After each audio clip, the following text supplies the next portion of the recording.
Hey everybody, it's GauntletX, and welcome back to another quick draft of Outlaws of Thunder Junction.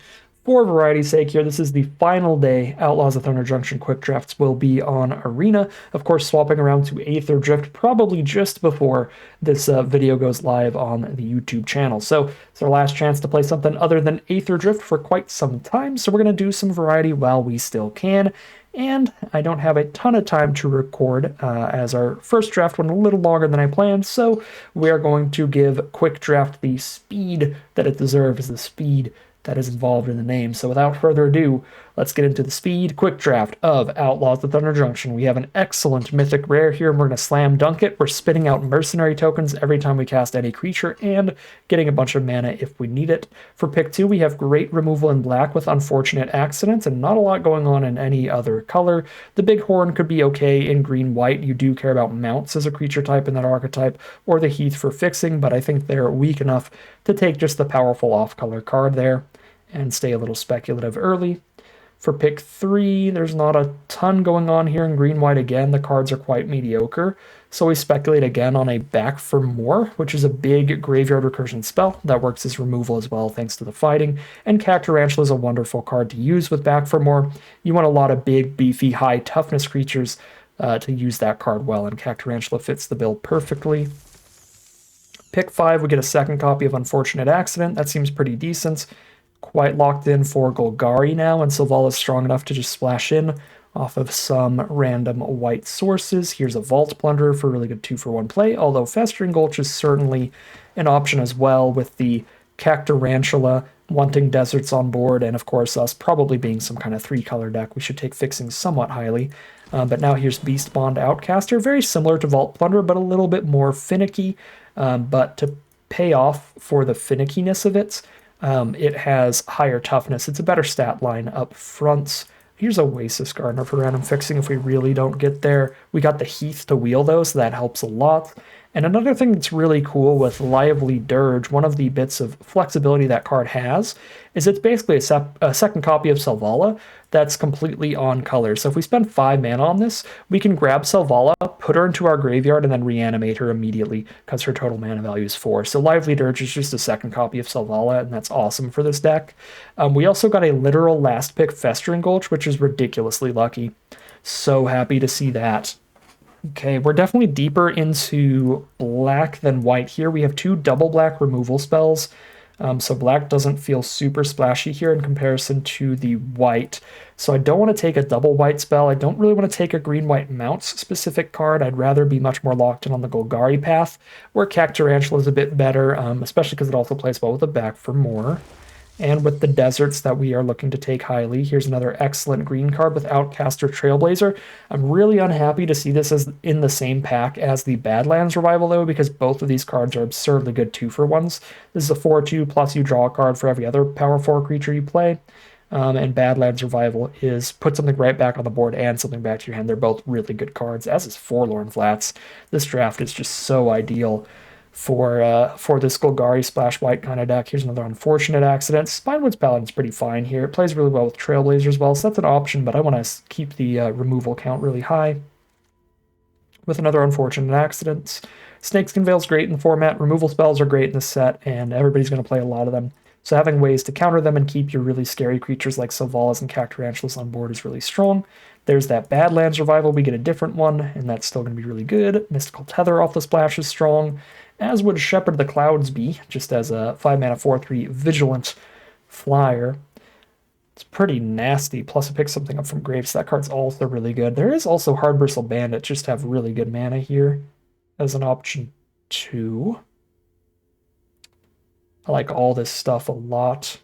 Yeah, I mean, I could use some more power 4 creatures. I'm going to take the big, scary splash there. Pick 7, 3-mana power 4 creature is going to be fine. We have Outcaster and Trailblazer that both care about the power 4 creatures quite a lot. We're not going to play anything here. I guess maybe Backwoods, but probably not. I'm not going to play anything here. Ooh, Badlands Revival Wield. Okay. So now I have absurd top end, so we just need to find some like good early game blockers in this last pack. And we've got a golden deck. Cheap removal like Deserts do would also be really good, because most of our removal is really expensive right now. Dance of the Tumbleweeds helps a lot. That's mana fixing and ramp and a giant creature in the late game.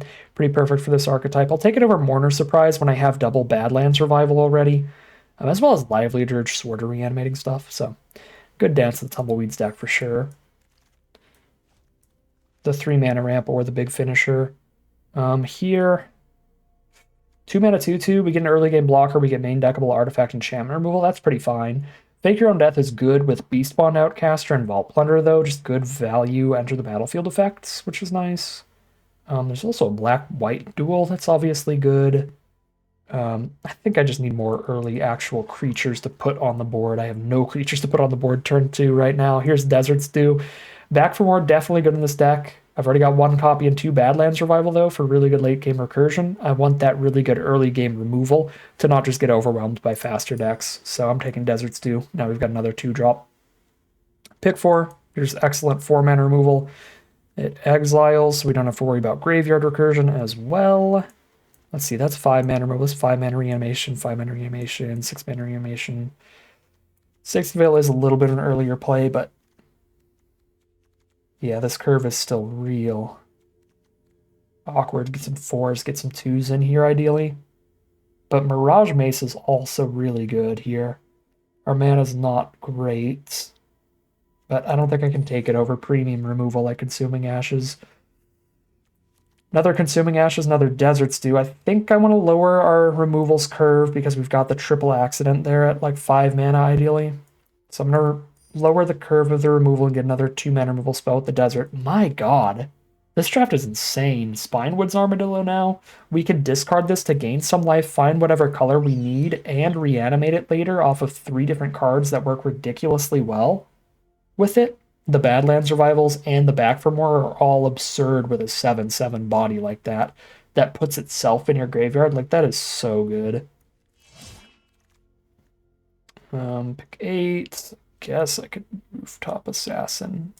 Take Hoon off the splash, but again, our fixing hasn't looked awesome. I wouldn't be surprised if we also end up cutting the Shepherd. Mourner's Surprise is fine. We got big stuff to bring back. Fake Your Own Death is fine-ish, but probably needs to be cut. Sure. Okay, double Back for More, double Badlands Revival. I don't really think I want to run Mourner's Surprise at that point then, because I've got the 4 massive late game recursion spells that just slam it right back onto the board. Betrayal at the Vault is also insane if your opponent's tapped out, and horrible if they have instant speed removal. So it's kind of gambly for my tastes.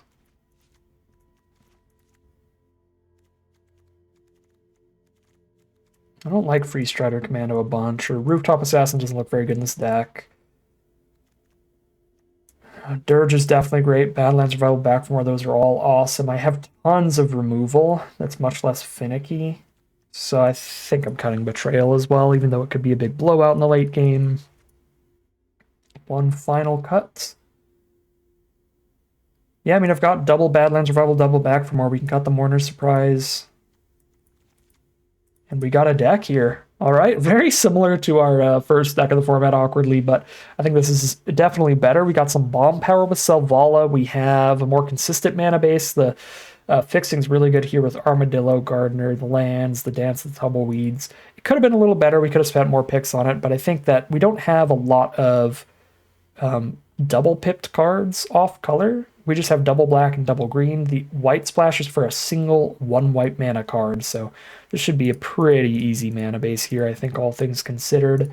There's 14 green cards, 12 black. This is 7, 8, 9 green sources, 7, 8 black sources. Perfect. That's where we want to be. Very, very strong little Outlaws of Thunder Junction deck here. Pretty excited to see how this does. So without further ado, let's hop into the gameplay. All right, here we are on the play with a Snap Keep. Love this hand. The Armadillo and the Dance both ramp into our late game plays. We can reanimate the Armadillo off Badlands Revival, which is really nice. Loving the hand here. I can do this at instant speed, right? Yeah. Nice. I could trade a mercenary into the ankle biter here for 2 mana. That gives me something to do early. That doesn't feel horrible, but if I make it to 5 mana, especially if I do it early off of Dance, I could get a real blowout. If they attack with ankle biter and another creature, blow up the other creature and mercenary the ankle biter. I think I take an untapped land, and then I use Dance to get another tapped one here.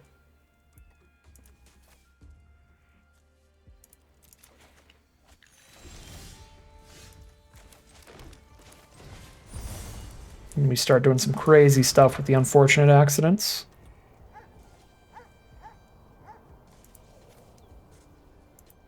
Actually, should have gotten a black source last turn. I forgot this is green-white, not white-black.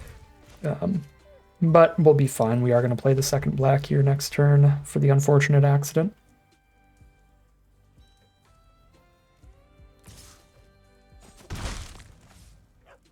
Are they just stuck on mana here? This is kind of awkward. Because I don't want to Badlands Revival out a 7/7 without a Snakeskin Veil up with it. Especially against a Death Toucher. Because if they have anything where it fights or it deals damage to another creature, that'll be nasty. Alright, unfortunate accident, GG. Let's go. Gross, 2 for 1 is gross. About as good as an unfortunate accident can get here.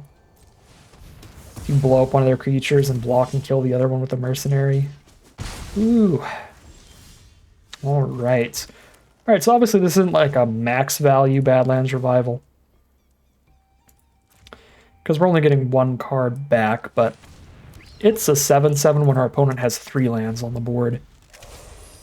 Plus it has Ward 3, so I guess we technically don't even need the Snakeskin Veil. I kind of forgot about that. I forgot how absurd this Armadillo is. So we're just going to keep jamming with this thing until they die. Or if the game goes really long, the second Badlands Revival can actually give us a 2 for 1, reanimate an Armadillo, and something else by that point, hopefully.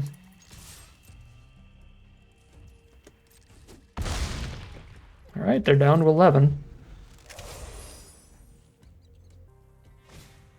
Another Sterling Hound. The double block still doesn't kill the Armadillo, and if it did, I've got an unfortunate accident. More milling from our opponent. Jam in for 3, we're down to 18. Alright. Jam again. Here's the chump block.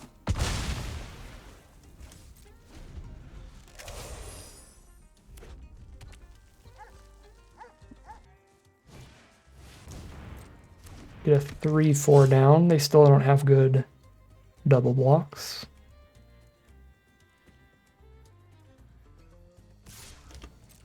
Down to 15. That's a great draw. Pretty much exactly what we're looking for here, just some more beef. Cactus. Pass. God, I can't wait. I cannot wait. I genuinely really cannot wait for Final Fantasy because I just playing Cactarantulas, I'm just casting and just thinking like Cactuar, pass turn. Oh, it's gonna be sick. Can you imagine when we're in like an arena open and I'm sitting here going like, I need to find removal for this freaking Moogle getting demolished by the Chocobo over there. I don't know. I love Universes Beyond. That stuff is hilarious and cool and fun to me. Or like later this year, we're going to be in an arena open. Like, of course they had Spider-Man, man. We got crushed by Spider-Man. The hard counter to my Kingpin deck. This is ridiculous.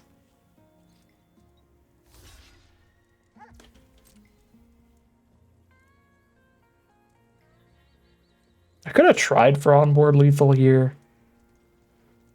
But I'm fine playing it safe. There's like no board wipe in Gruul. I don't want to just tap out for accident and get Snakeskin Veiled or something. That ends pretty rough. Okay, this is going to be good for me, I think. Because I'm going to draw a card. and then still just counter this. And then even if they do something bad through that, I have Unfortunate Accident as well.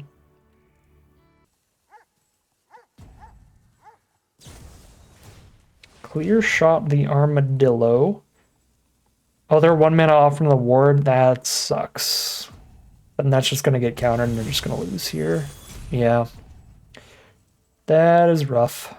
They miscounted the mana, or miscounted the ward, or didn't realize the ward or something.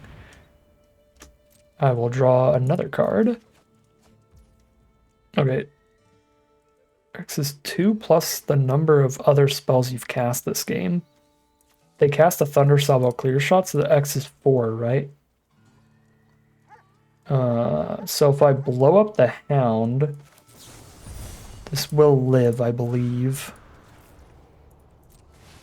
I'm kind of glad I just held all my mana up and didn't try to go lethal here, because they had just a million pieces of nonsense. Okay. There's the concession from opponent. We had a million spells as well, because we weren't drawing any creatures there, so we just had a bunch of interaction we'd been sitting on turn over turn. And that'll be a 1-0 heading into game 2. Game 2, here we are. Really solid hand. We have the early Desert's Due. We have Selvala off of... I'm gonna say we had Selvala off of Lively Dirge. Oh, that was supposed to be the Swamp for Desert's Due. Because I don't have a 3-drop, so it's okay to play the tap land turn 3. Okay, this worked out fine. I can still Desert's Due here. But now I didn't get the tap land out of the way because I played the wrong land. That was sloppy. Sloppy mana there. The idea was playing a tap land turn 3, obviously. Ah, doubled rare. Get double bomb, double slammed. Well, hopefully Selvala can counteract that. If Selvala dies, just dirge back Selvala. Don't even search for a card to put into the grave. I probably actually do, because I have back for more as well, for whatever I put in grave. So put the 7/7 in grave. Ah, exile removal. Wow. Alright. This has not lined up particularly well so far. What other 4-drops do I have for Lively Dirge?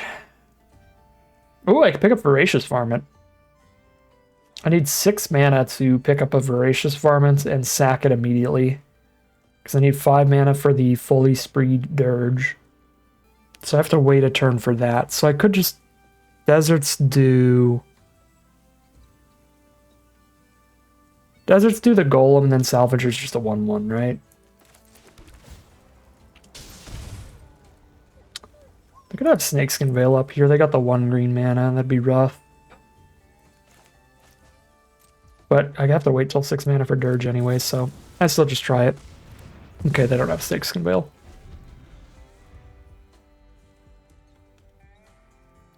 As far as I remember, there's no flicker effects in this format. There's 1 card, 1 pixie that lets them return a creature and recast it. If they have that with Salvager, that'll be kind of sad, but I think it's just like 1 uncommon for a way to re-trigger Sandstorm Salvager's enter effect. And there's like no other golems we have to worry about them buffing. Oh, it buffs any creature token. Okay. I guess this is a little more flexible than I thought. They could get a Mercenary token or something. That'd be pretty bad. What do they plot? 5/5? Sure. Okay. So I'm essentially dirging Selvala here and putting another card in my grave to back for more. Oh no, I only get to put 1 card in my grave. I lied. So I don't get to put the 7/7 in here for back for more. But I get to dirge back Selvala, which is good.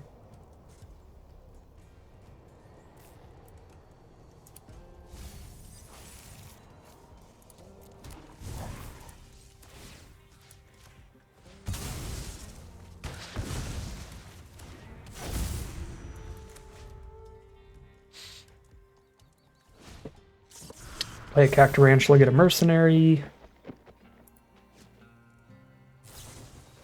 Stop it. How did that turn into another +1/+1 count? Oh, it didn't. It has 2 counters and a natural +1/+1. Okay. For the turn. Trailblazer. 1, 2, 3, 4, 5. Yup. That's pretty good.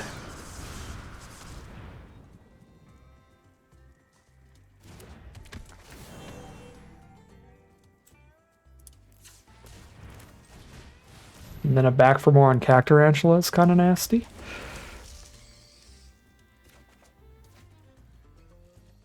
Or a Selvala.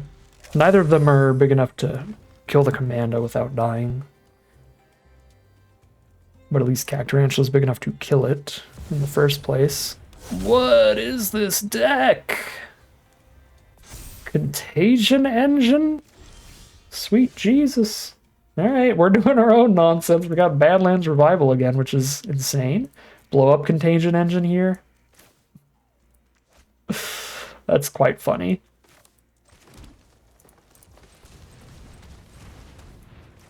That's really, really funny, actually. I did not realize how good that's going to be. I even get the Mercenary. Oh, and I draw the card? Oh! This format is so silly.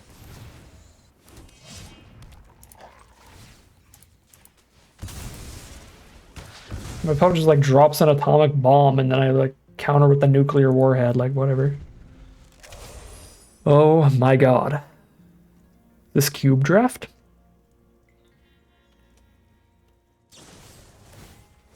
It's the double removal. I do draw a card to make it not a 2-for-1, but a 1-for-1. That's still good for opponent.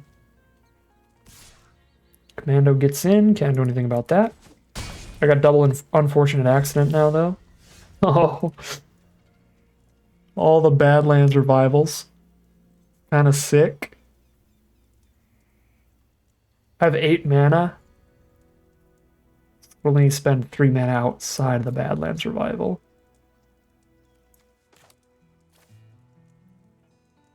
I do draw a card every time I get a power 4 or greater creature on this board, so...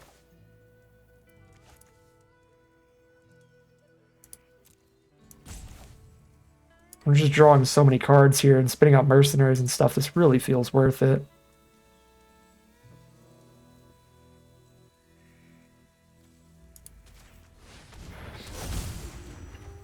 Just gonna choose the card I can cast immediately. I guess now I can hold up Unfortunate Accident instead. I don't get the mercenary token, but it's kind of fine.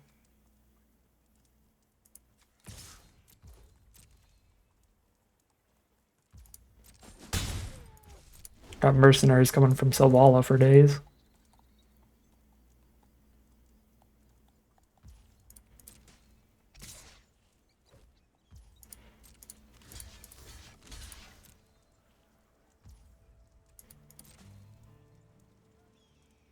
I can just trade Selvala to Commando and then back for more of her.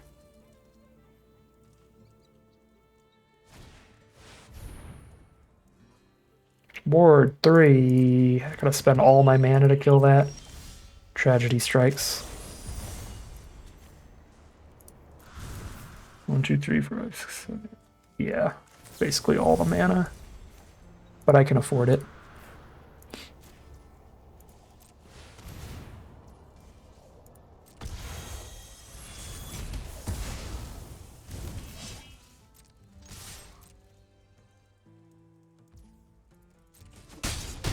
And the attack, because we have snakes, can bail up.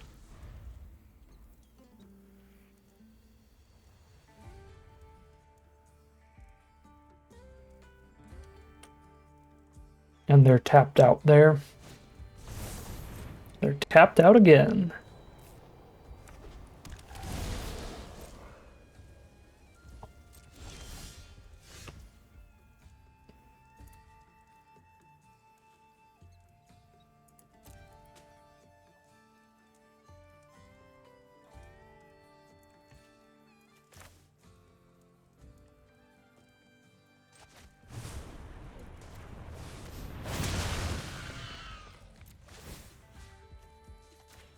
This is what I'm talking about with the rares being so frustrating in this format, because they just get reanimated over and over and over again in so many of these decks like this.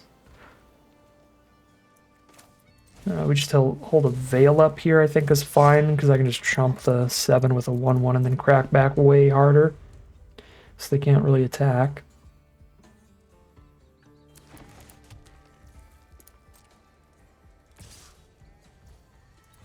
They attack anyway, alright.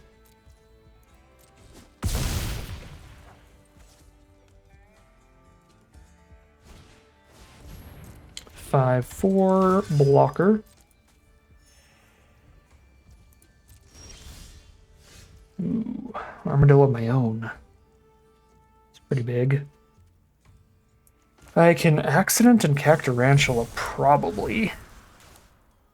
1, 2, 3, 4, 5. Yes. And Selvala taps for mana, so I can hold up Snakeskin Veil off Selvala. Okay, now I can hold up Snakeskin Veil without her.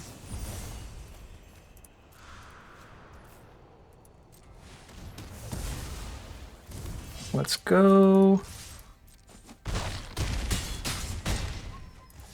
This deck is insane. When it hits the big cards are big. Good grief.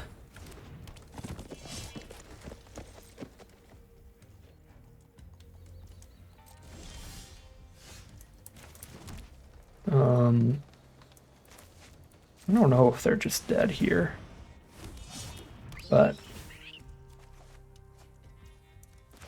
math is for blockers. They probably are. I have done like no math at all. All right. Okay.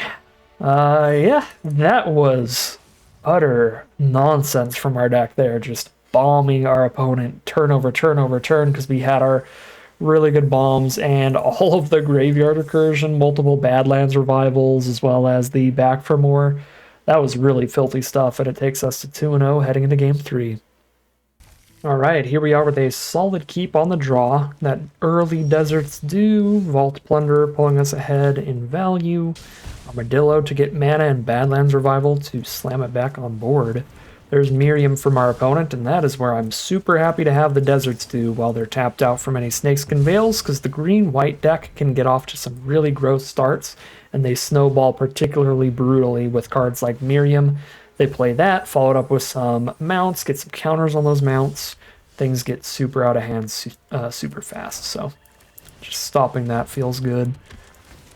Here's Vault Plunderer, finds us an Outcaster Trailblazer. So much value in this hand, especially considering I can recur these cards from our grave. It's going to be nasty. There's a Spinewoods Paladin plotted for our opponents. They're going to get a 5-4 trample next turn. I like having a 4-2 against that, and there's the removal spell for it too if we needed that. Let's see.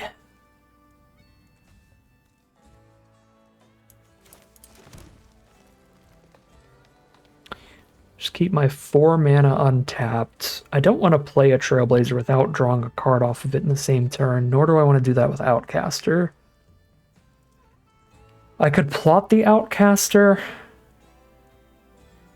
leading into a draw a million next turn. I'm lucky. And I'd have to plot both for that, right? Because next turn it'd be plot this, it'd be cycle Armadillo and then cast Badlands Revival. And I don't really want a Badlands Revival unless Plunder ends up in my grave here in the first place. So I might just be working my way up towards hard casting Armadillo. I think it's fine to just hold up Unfortunate Accidents. But because I'm fine with the but skipping out on Badlands Revival next turn, I probably just 5 mana Unfortunate Accident, the 5-4 Congregation Griff, sure. If it's the only mount on their board, it's not that bad. There's the Spinewoods Paladin, and no attacks. Okay, well now I'm so fine with the Badlands Revival. No Outcaster Trailblazer value here, I guess. But this is going to be so good. It's the reach blocker for the Griff, too. Put it into your hand, then shuffle. Can I take a tap land here? I think I need untapped mana badly enough to just grab another untapped source over just the 1 ping damage.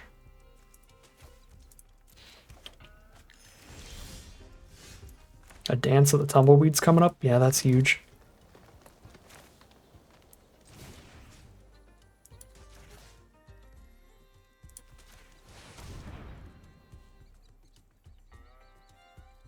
There's my gigantic reach blocker.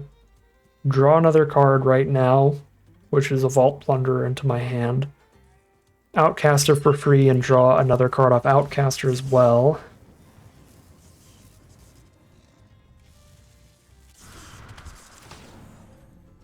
Again, we're missing out a little bit on Trailblazer card draw, but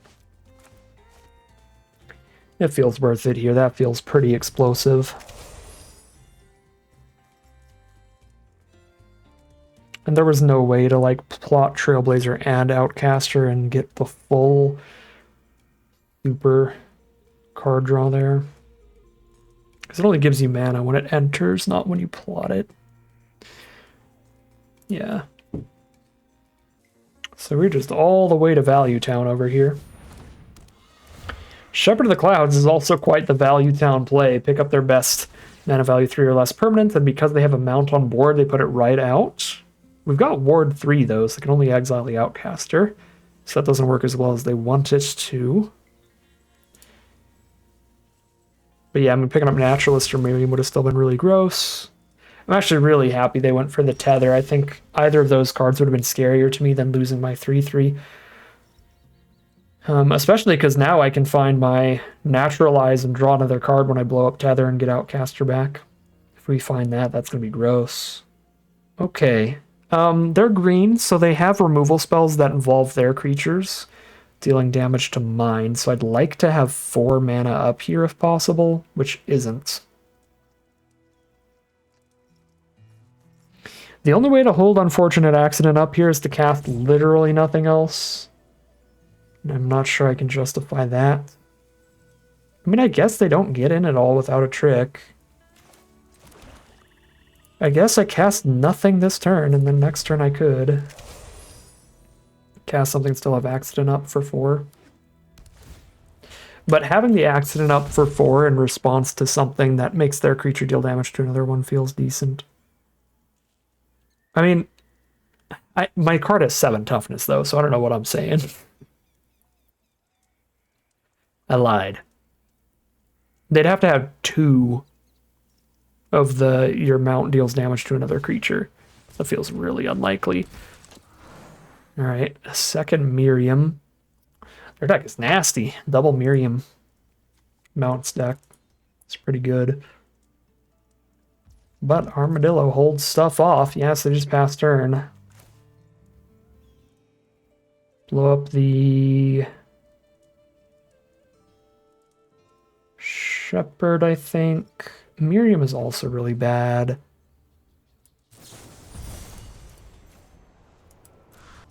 I don't know. I don't have a mountain to reach, though. I'm going to kill the flyer. Unless they Snakeskin Veil. Take up the shield also works against Unfortunate Accident. Unfortunately.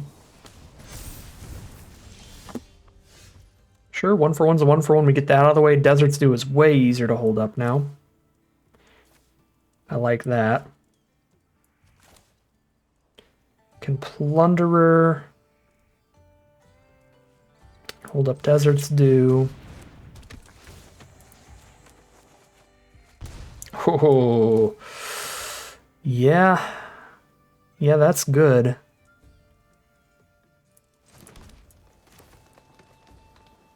Varmint holding up Desert's Dew, cracking Varmint on Tether in their end step, drawing another card. They only have 2 cards in hand here. They plot a Railway Brawler. That'll be really scary in the future. That's one of the best rares in the format, one of the big bomb mythics. But I think our position is just incredible here, even against that card. I mean, I got to find removal for it, but I got so much card draw lined up. I think we can get there. Back for more works. No, it doesn't. I don't have anything in my grave. It works in theory. Works in theory.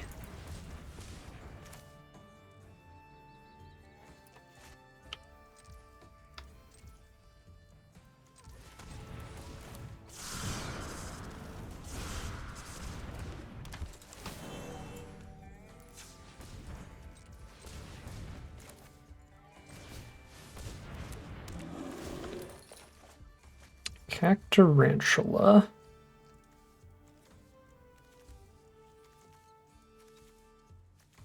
Yeah, Brawler's gonna be an issue.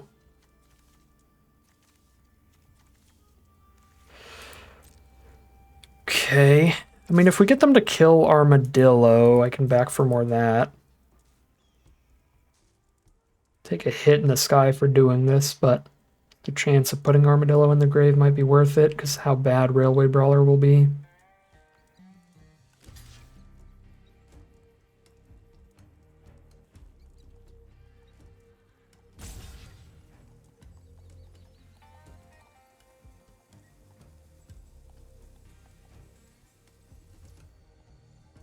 Could Deserts do kill both those without losing the Armadillo, but I want the Armadillo in grave.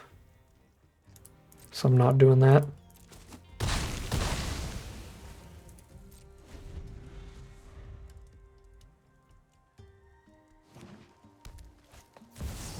Yep, Brawler. Whatever they play here is going to be massive. Okay. We're going to chump block that for the rest of eternity.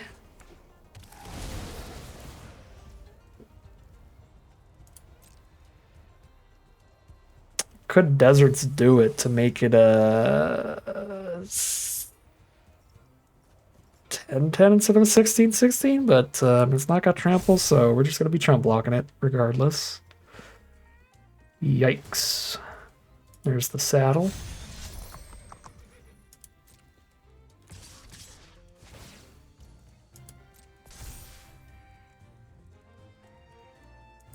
Okay. Back for more kill Railway Brawler, draw a card. And I have the blocker for the Flyers now.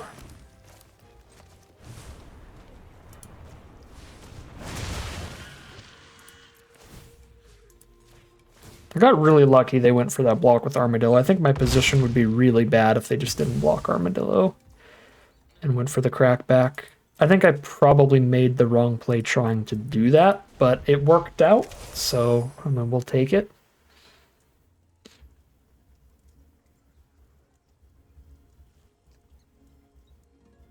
Now we have the accident for the 16-16. Well, if I hit another graveyard recursion spell, I get my 7/7 back again, but that's a big problem. I still have another revival and a back for more that I could get to resurrect the Armadillo. That's obviously a great draw for our opponent and a big problem for us. Because now they're getting it in the sky again. Play the Cactarantula. They're just going to hold the 16-16 up on blocks. That's fair. I mean, I'm not sure it would be horrible to just Deserts do here just to stop some damage. But I'm not going to do it yet. I do have a couple more Deserts we could draw into. There's Cactarantula. I already had one in hand, but that was definitely going to be the play this turn. This feels better than just accidenting a Shepherd, especially because I could top deck a land off this and then do both. Well, I'll hold Deserts do so I can block Shepherd and Deserts do, and Cactarantula wins the fight. Giant Beaver's fine.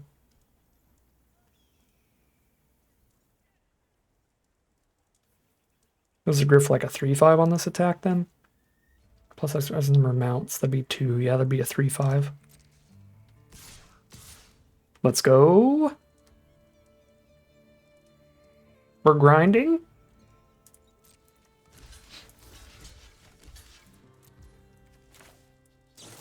Got 5 bajillion cards in hand if I just survive, and this is really working towards that now.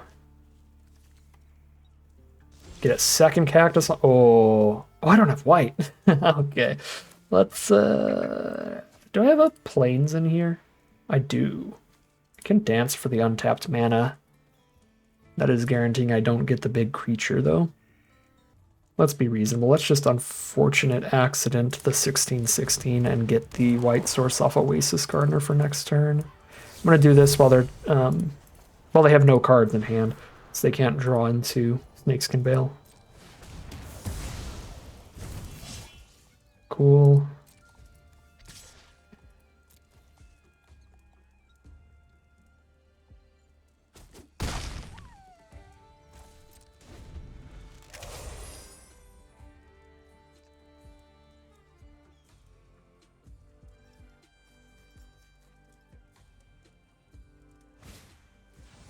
Nurturing Pixie. They could pick up. Sure, yeah, pick up that to get a counter. I was gonna say they could pick up Buried in the Garden, but then I get a 7/7 reach back, so that doesn't actually combo here. Okay. Selvala. Draw a card, get a 1/1. Cacturantula. Draw a card, get a 1/1. Okay, they're done. They're over it. This is absolute nonsense happening on this side of the board now that we are in the super late game and we're super stable. And that will be 3-0. 3-0. These games have been a little bit long. Outlaws of Thunder Junction can be a little slower. Yeah, 3-0. All right. Still 4 games to go minimum. I guess 3 games is the minimum. If I lose the next 3 games, we could speed through this draft, but hopefully we can pull out a few more victories here. So a minimum of like 4 more games probably. All right, this hand is a little awkward mana-wise. We definitely want to draw lands, but any land draws are good. Armadillo is particularly great here with the back for more synergy and picking up a desert here. If I had a black-white desert, it would be wonderful, but I don't, so I think I need to just get the green-black source. Yeah, I'm not going to play Outcaster with no other creature on board anyway, so we'll just plot the Outcaster, play the Gulch. Cool. Can turn 5 Selvala or Cacturantula. If I draw 1 more land within the next 2 turns. There's a Courser. This hand does not have any removal, but it draws Unfortunate Accident. So if they play a creature and saddle the Courser, I'll just blow it up. Stop the card draw, but it is only this turn. Oh, until the end of your next turn, so it would be solid card draw. They saddled there. I'm going to take the hit, see what the next creature is, and blow up the better creature here. It is just that. All right, well, I'll blow up just that.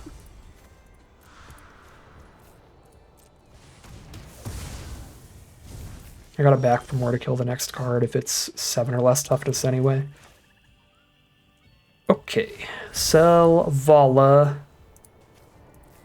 plus Outcaster. That'll give me a draw from Outcaster and a 1/1 from Selvala. Let's go. Wonderful turn. That's the 6th mana for back for more. This game is just going swimmingly.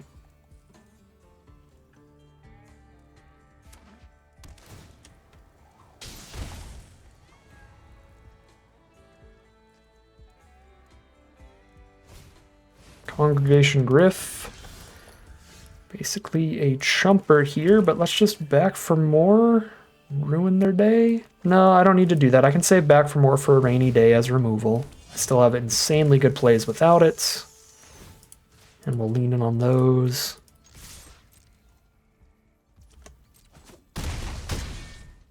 They're down to 11. And I'm holding up a Snakeskin Veil. Shepherd of the Clouds with a mount on board's pretty nasty. Get the Courser up. Tons of blockers over there.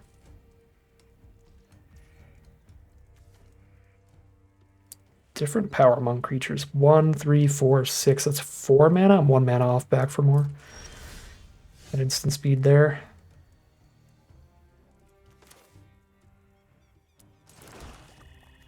Okay, I can back for more in response to blocks, but I think I just do it pre-blockers, right? I guess they could try to double block Selvala and then I can ruin that. Or double block the Cacturantula and I can ruin that. This is probably fine.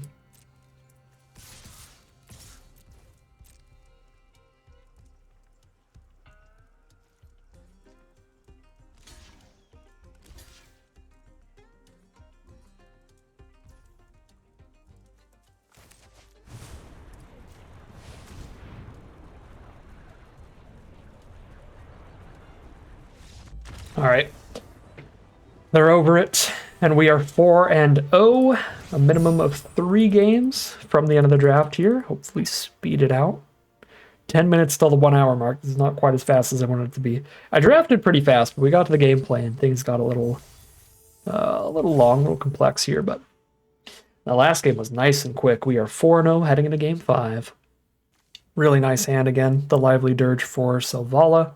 I can plot the Trailblazer so that I turn 4 Selvala off the Dirge. That's really gross with the extra mana from it. I won't get the Mercenary token off of Selvala's ability, but I will get the card draw off Trailblazer instead. I have the Desert's Dew if I'm against an aggressive deck. Our opponent took a mulligan here as well. Things are all coming up gauntlet here.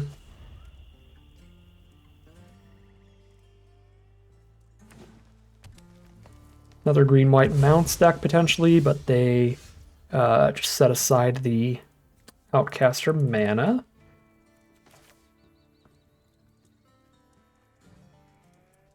I'm going to hold up the Desert's Dew here, because one of the best turn 3 plays in green-white, if they have an Outcaster plotted, is the 3-mana 4-2. So they've got a 4-power creature on board, then play the Outcaster for free, and I really want to be able to counteract that if that's the play from our opponent. And I can just play the Gulch tapped on turn 5, because I don't need it untapped at that point anyway.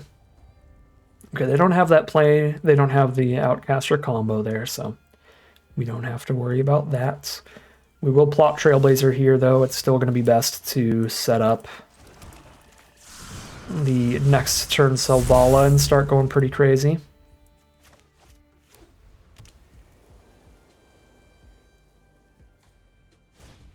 Alright, yeah, Spinewood's Paladin, 3-3 draw a card's going to be bad for me. I'm going to take a pretty big hit here, but we know they're tapped out, and our Selvala nonsense resolves.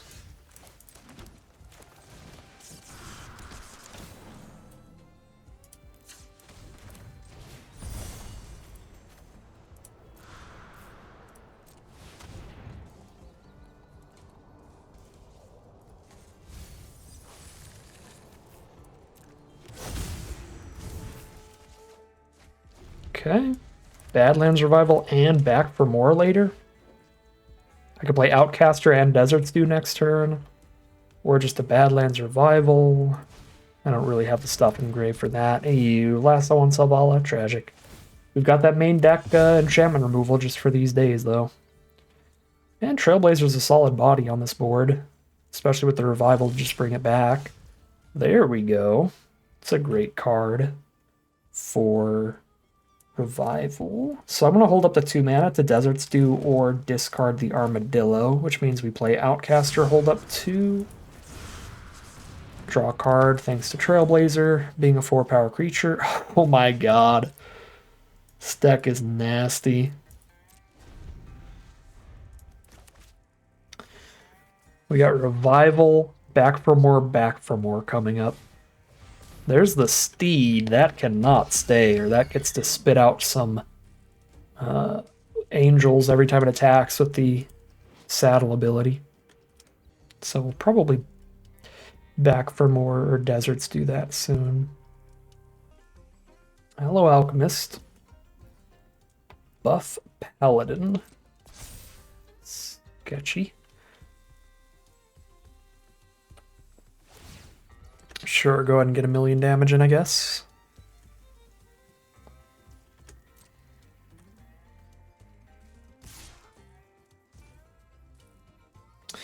In order to kill something with back for more next turn, I need my big creature in grave here. I can either chump with Outcaster and then back for more that, draw a card and kill Steed. Or get an Armadillo on this board. She's really good too. I guess I could double block to get the kill here.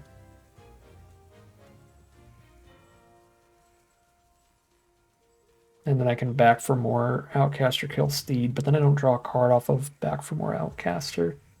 I think I just take this and get the Armadillo. And by getting the Armadillo in grave, I could back for more like the Paladin and still just keep Desert's Dew to deal with the Steed. Although I'm probably going to have to just kill the Steed first. just to make sure they can't saddle it and do anything that way.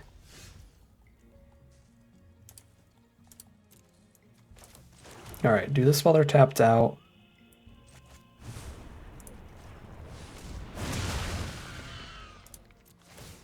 Yeah, I'm just gonna kill the steed.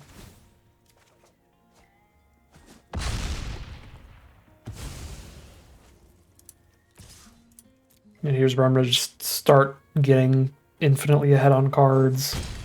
With double revival, back for more, 2 removal spells, Trailblazer's still hanging out. They could like tether Armadillo here. They tap all their mana. That would be rough. We hate to see exile removal. Oh, is this the stupid mount +1/+1 thing? That would suck too. Okay, clear shot basically, but from the prosperity post, so much more rare than that. That's pretty brutal.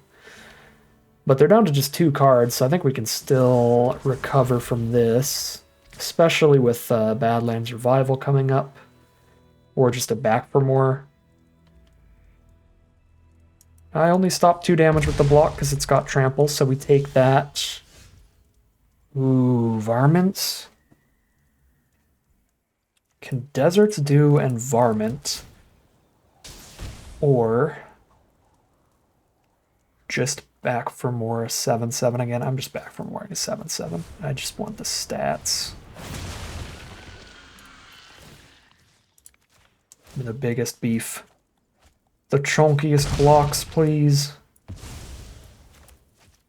No attacks for sure.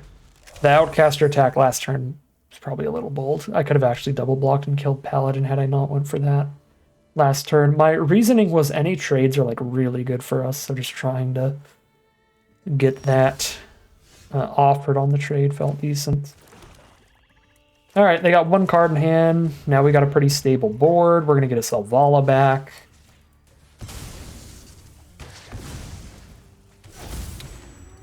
Draw card 2, have a Snakeskin Veil up. This should be about it for this game, I imagine.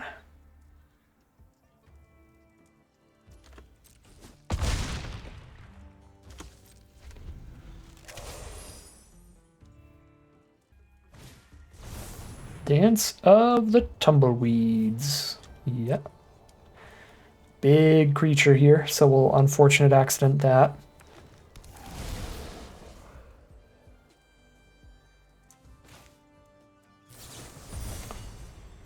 I think Snakeskin Veil is strong enough to not get the 1/1 here, just in case of something really weird from the Prosperity post that I'm forgetting. Like Swords to Plowshares or something. I doubt that's on there, but maybe it is. Okay. 1 permanent engrave. Got a Deserts due up.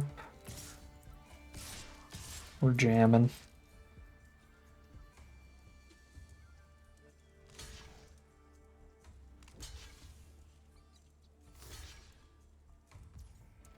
Cool. Eat the whole board. Dance around on our opponent's corpse. And pass the turn. As soon as we resolve a bunch of triggers. Selvala actually taps for 1, 2, 3, 4 mana right now. I could have played a Cactarantula too if I tapped out a Snakeskin Veil.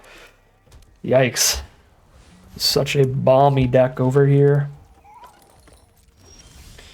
Absolutely exploded our opponent, and we are now 5-0, heading into round 6. If we can just get a full undefeated run, we are almost through. Any hand without green mana is really awkward in this deck, and this is 5 green spells with no green mana. I think we have to mulligan that. That's a keeper. There's nothing to revive with Revival or Backermore, which is awkward, so we definitely ditch one of these. I think we get rid of Revival, because that needs 2 cards engraved to be really good. So it'll be even longer till we're happy with that. But we have the solid early removal, and we hope to use that to just buy some time. especially against green-white mounts for the 5 bajillionth time. It is the best deck in format. You expect to see it a lot. Slam in. I'll take it here. Tap out for Drover Grizzly. So that is hexproof during their turn. I can Deserts do it on mine, but I can also just Deserts do the Miriam now that they're tapped out of Veil. Deserts do the Miriam here. The 4-2 is a problem too. Badlands Revival. It's a pretty horrible draw. Yeah, I mean, if I draw no permanents, I very much lose this game. So let's hope for some creatures here quick.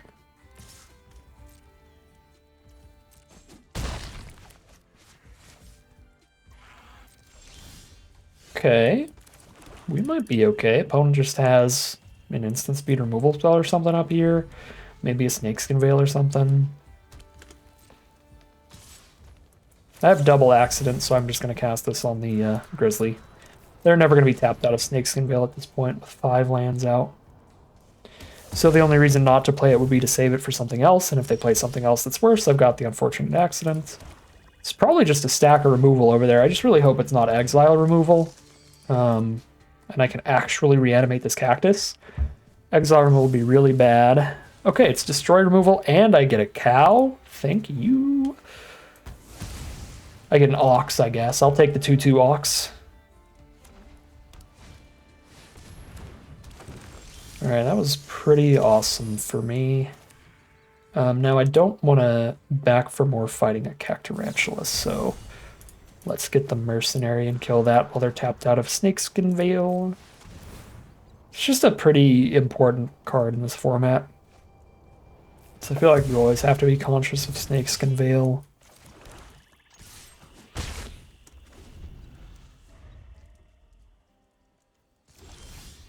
Okay. I mean, Ox for the win.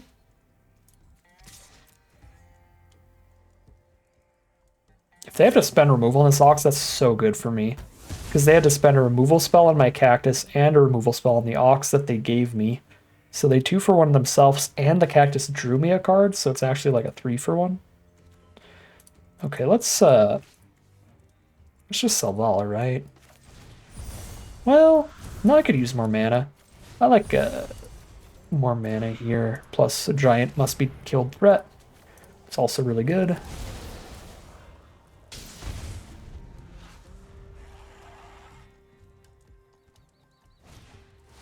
Another Cactarantula. Hey, alright. Wow. This game looked really bad for us in the early turns. Because we had 2 like graveyard recursion spells and no creatures, but we've just drawn so much better than our opponent.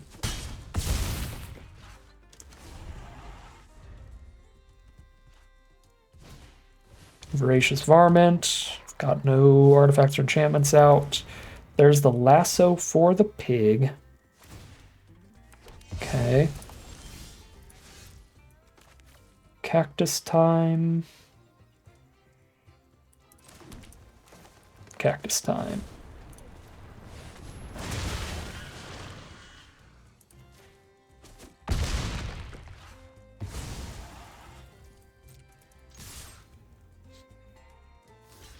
Mercenary for mercenary trade, and they're down to 7. Another lasso. Well, we draw a card off that. Still 2 more pieces of really good gas left in hand. I don't think you've lived in Outlaws of Thunder Junction until you've had your Cactarantula trigger draw you your Snakeskin Veil. That's like the actual worst. Or the actual best, depending on the side of the table you're on. But yeah, Badlands Revival doesn't do anything, so Selvala it is.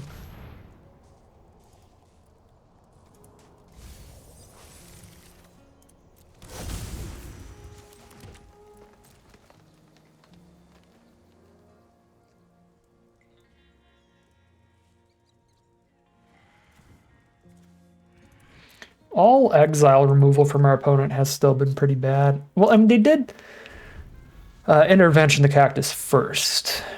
but then I'll exile. So I can't reanimate the cactus with revival. Don't exile her. Oh, thank God. Okay. Can Badlands Revival Selvala here. Ooh, and Varmint the Cactus back. What a world we live in.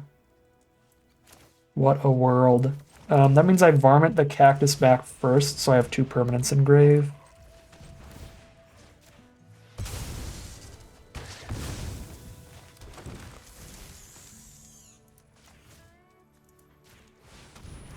Boom. Get the mercenary token too.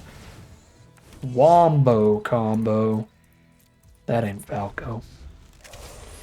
1 card in opponent's hand. And the concession, that is 6-0. Undefeated with this ridiculous Abzan grave robbing deck, I guess. That's what we got the achievement for, so I'll take it. That works as a deck name. Really, really sweet deck. I mean, it's literally just the same deck that we drafted for the first quick draft, but this time with bomb rares and higher uncommon quality. I'll take it. It's a really, really strong graveyard recursion deck. It's part of what is so ridiculous about mainly Golgari in the format is that you get any of those big bomb creatures or just big beefy green creatures, and they're just going to keep coming back over and over and over and over and over it again, which is pretty ridiculous. I need double black for unfortunate accidents, which means this mana base is pretty awkward. We don't even have a desert for Cactarantula either, and we don't have any early plays. Even if I had double black, we wouldn't do anything till 4, so I think that is a mulligan. This is also bad, but the Armadillo helps it a lot, especially with Badlands Revival in the hand, so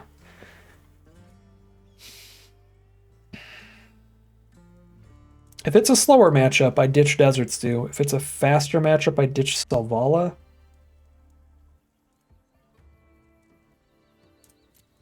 I think this hand is still going to be really strong for a slower matchup, so I just want to really, especially if I draw Dirge, really make sure that I don't get aggroed out. And we're against green-white mounts. Have we played against a different deck? Probably. Does not really feel like it, but probably. Okay, it's Naya mounts again. Wily, that is immediate card draw for our opponent because we didn't naturally have the black source. So Wily already gives them great value, but I can Deserts do Wily next turn at least. I need to get a swamp here. I need an untapped black source though, because I can't let them draw a card off Wily every single turn. That'll be disgusting. Say goodbye to Wily. The desert's toll has come due.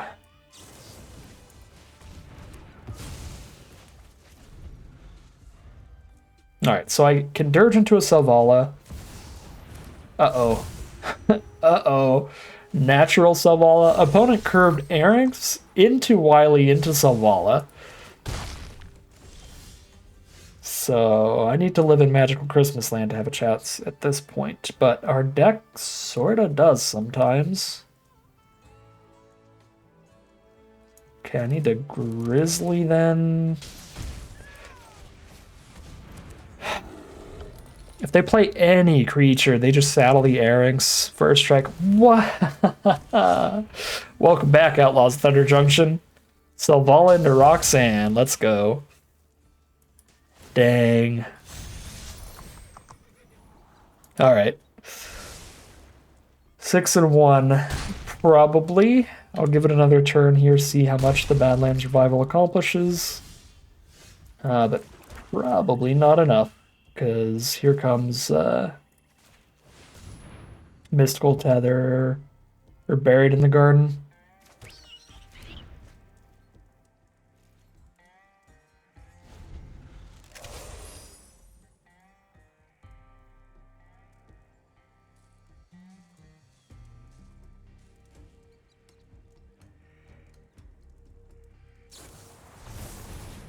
That works. We are dead to removal. Alright.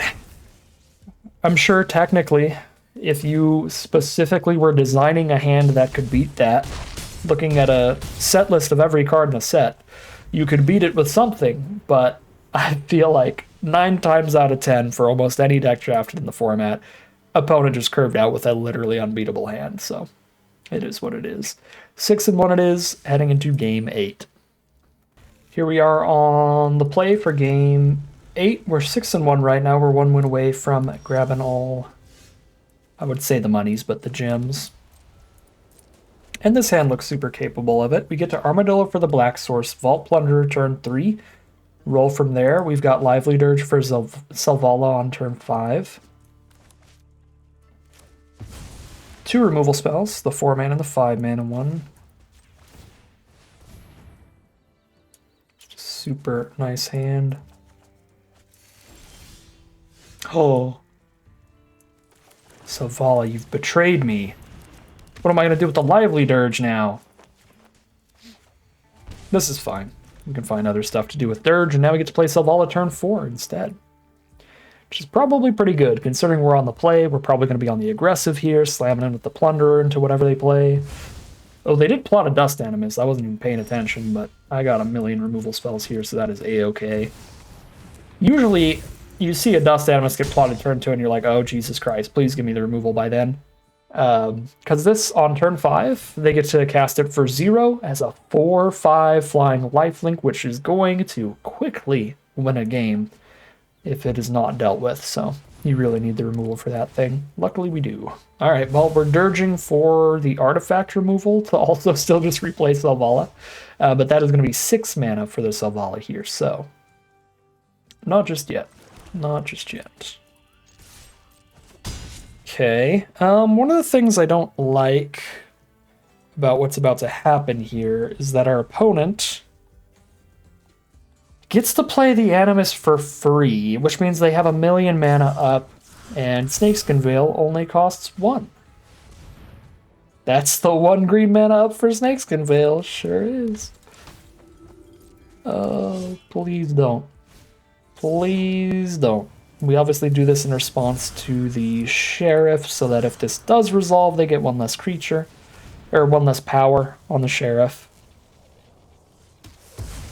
Alright, that's lucky that that worked out.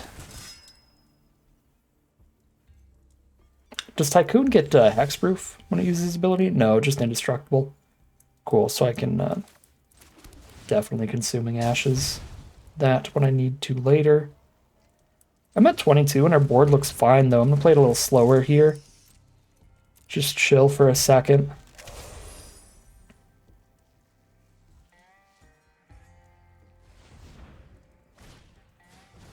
Okay, Outcaster Greenblade is going to be like a 3/4 if they pick up a desert.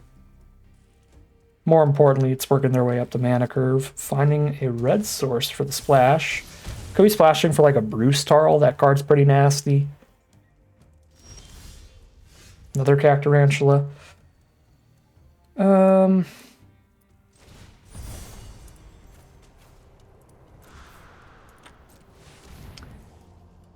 earlier I get Selvala, the better, because if they don't have the removal, then that's just more mercenary tokens off of casting this other Cactarantula. So my first opportunity to have 6 mana up.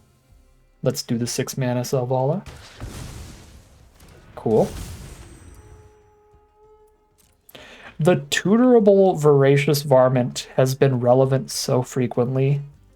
And then after we tutor it, any of the other graveyard recursion spells, being able to recast it has also been pretty filthy. Been really, really happy with Lively Dirge as well as Voracious Varmint in this deck. I think those 2 cards have been playing really well together. Technically, the Dirge would be even better if I had 2 2-mana creatures instead of just the 1 and some 2-mana removal spells. Because then there's a chance to actually reanimate Varmint and something else, but it can't tutor for 2 creatures off of the Entomb effect anyway. It can only put the Varmint in grave. But then we would have a chance of, like, if we had the 2-mana 2/2 lifelink zombie in here or something, being able to reanimate that and Varmint at the same time would be really strong. Okay, multiple power 4 creatures, so I think Beastpawn Outcaster should be real solid here.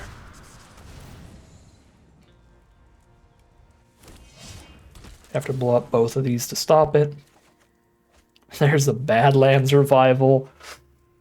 Selvala can already tap for 1, 2, 3, 4. So Consuming Ashes is held up off of Selvala alone. I can tap her for quadruple black.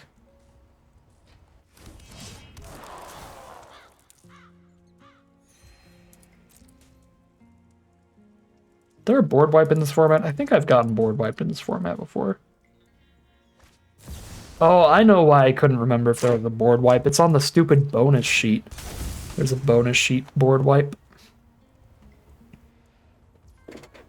Okay, Annie returns a mystical tether to target Selvala with. When Annie becomes tapped, exile top 2, you can play them this turn, and they can keep saddling Annie with a bunch of other stuff. They currently can't saddle Annie, so I guess there's that. I do have to tap Selvala right now, though, because she's about to die, so I have to Consuming Ashes Annie now, period. I don't get to, like, wait and respond to them playing something that could saddle. Oh, it's 5 mana? Sure. It's pretty sick.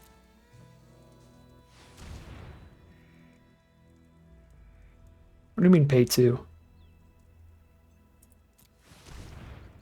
Oh, why am I in full control mode? Okay, weird.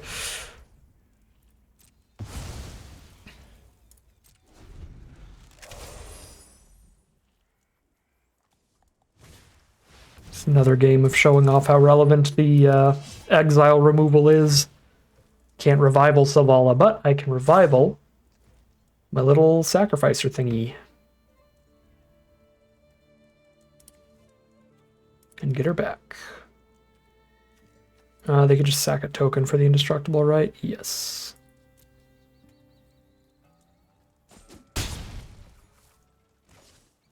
These tycoons are pretty annoying.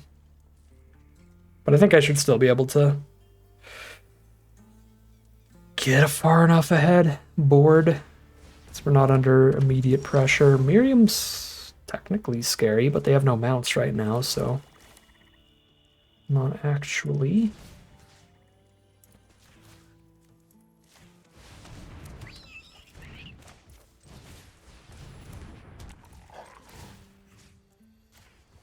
Could wait and varmint at instant speed, but I mean, they know exactly what I'm doing with it, so I don't mind it now.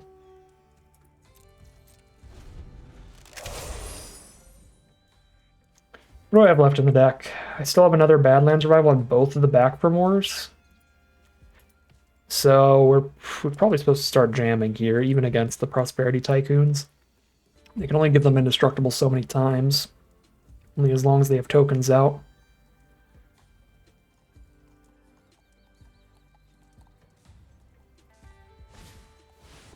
Shepherd of the Clouds. Pick up Mystical Tether again. Oh, they don't have a mount on board, so they have to wait a turn to cast it at least. Ooh, Trailblazer. Draw a card off of the Cactarantula. That's big. Snakeskin Veil. Just find me a Snakeskin Veil. I mean, I get 2 mercenaries now no matter what. Let's go. Snakeskin Veil. No, he...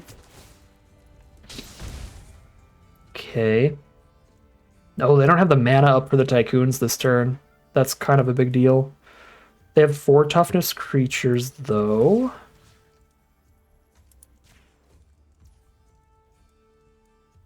Buff there. Along with a 4 and a 3, that's 7 toughness. I can make this 7 power. Make Cactarantula 7 power.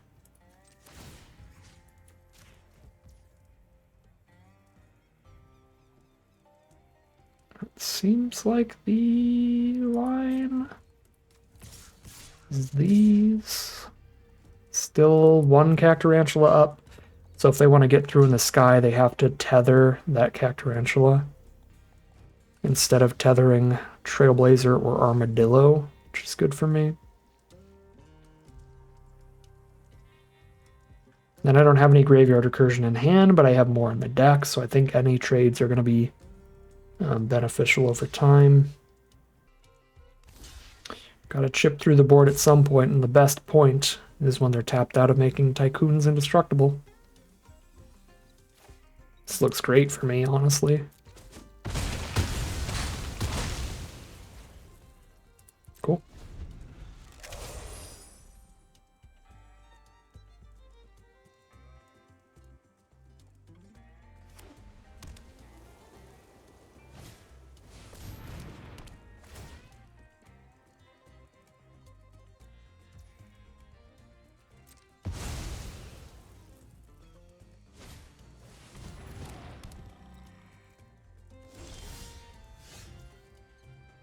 So if any of my creatures end up trading into a Tycoon, they've essentially just traded into the 1/1 token anyway. So I think I'm cool to send in stuff that would trade into the 1/1 token here this turn.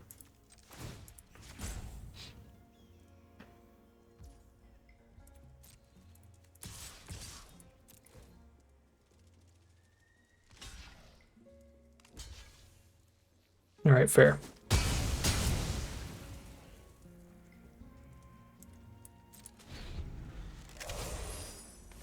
The oops. Oh, they wanted to sack and give indestructible there, rather than trading both.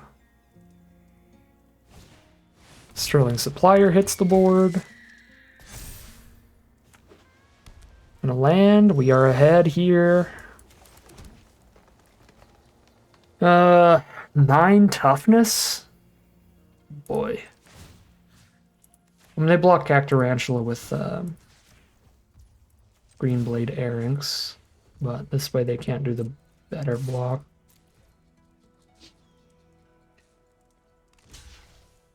Oh, that works too.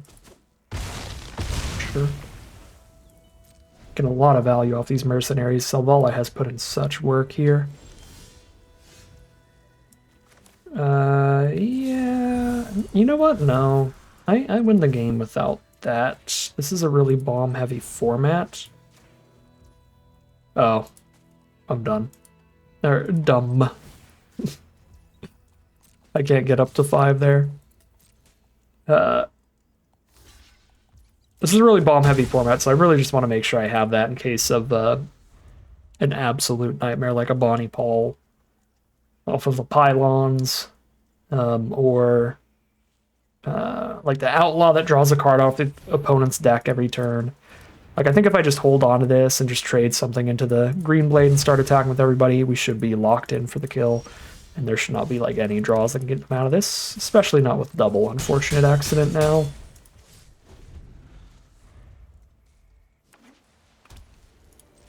Alright. There's the concession from opponent. They take another 4, go to 4. If they don't top deck gas, next turn they're just dead, so they're over it. They go for the concession. That is 7-1, our only loss. Our only loss was to the opponent that curved out Selvala into Roxanne. And they curved out from turn 2. They went 2-drop, 3-drop, Selvala, Roxanne. So that was going to be a highly unwinnable game for any deck. So that's about as good as you can expect in this format. That is a 7-1 run. Really, really excellent deck here. There was a lot of fun stuff going for it. A lot of this was just bomb power, of course, with Selvala putting in so much work, as well as the Outcaster Trailblazer drawing us so many cards. But we also showed off the really powerful stuff that Golgari is trying to do that we sort of tried to do with our last deck, but this deck really pulled it off a lot more, which is like these big beefy green creatures, along with Back for Moors and Badlands Survivals and stuff. That was really explosive as well, even just with those cards, but especially when you have cards like Selvala to be reanimating with these. Particularly great was the Armadillo. This is probably the best card in the deck. Fixing the mana, getting something big in the grave for these right nice and early was really, really important. So I think Armadillo was probably the most important card in the whole deck to really get it ticking and get these 4 spells working a lot more consistently, get the mana working a lot more consistently. Armadillo was so, so good for that, just discarding it and getting in the grave. But Lively Dirge was also massive here, massive overperformer. I think we dirged for Selvala more than we actually drew Selvala, which is pretty sick. But it also had that flexibility of picking up varmints to save our cards from enchantment-based removal, and we played against white basically every single round. So we were playing against multiple enchantment removal spells basically every single round, so picking up varmints with that was consistently great. But it has that flexibility of, again, if we have Selvala in hand and we draw into this, then we could still, go for a Vault Plunder, Outcast, or any of the other 3-drops also are manageable. So we could take like our other rare, our Trailblazer off of Dirge as an option. That just never came up today. But it still did a lot of other great stuff. So yeah, really, really solid deck. Really happy to get a 7-win run after the more mediocre run last time around. That'll balance us out there at around that 5-win rate that I like to be at, the 5-3 average. That's a 3-3 into a 7-1. That's really solid win rate for the return to Outlaws of Thunder Junction. But that's going to do it for the format. The quick drafts are out now and swapped over to Aether Drift, so expect a ton of Aether Drift in the future. We actually have an arena open for Aether Drift coming this weekend. They announced it kind of last second, which is a bit rough, but I will have time to play it this weekend, so I'm going to try to day 2 that, see if we can't get some exciting arena open videos to you this weekend. And next weekend, they also announced a Duskmourn draft arena direct. So you get to draft Duskmourn, and if you win 6 best-of-1 draft games before you lose 2 draft rounds, then you get some Duskmourn boxes. It's the exact same as the Duskmourn or any sealed arena direct, where you win 2 boxes after 6 wins and lose after 2 losses, but you get to draft instead of playing sealed, which is what a lot of people have been wanting and asking for, myself included. I love drafting, and I'm really pumped for that. So some really cool stuff coming these next weekends. Stay tuned for that, but in the meantime, plenty more Aether Drift to play, including Aether Drift Alchemy next week. There's so much stuff going on. It's actually kind of crazy, even if it is going to be mostly Aether Drift. So cool stuff around the corner. Stay tuned for that. But as for me for today, that is going to end today's video. As always, I'd like to thank my patrons and YouTube members for their support, as well as you for watching this video. If you enjoyed it and you're interested in seeing some more, you can always like, comment, and subscribe to tell the YouTube algorithm to send you some more in your recommended feed. If you'd like to catch me live, you can check out the Twitch channel in the link in the description below. And if you'd like to support the channel directly, you can check out the Patreon link in the description below. But other than that, as always, thank you very much for watching, and I'll see you again soon for some more Magic Arena.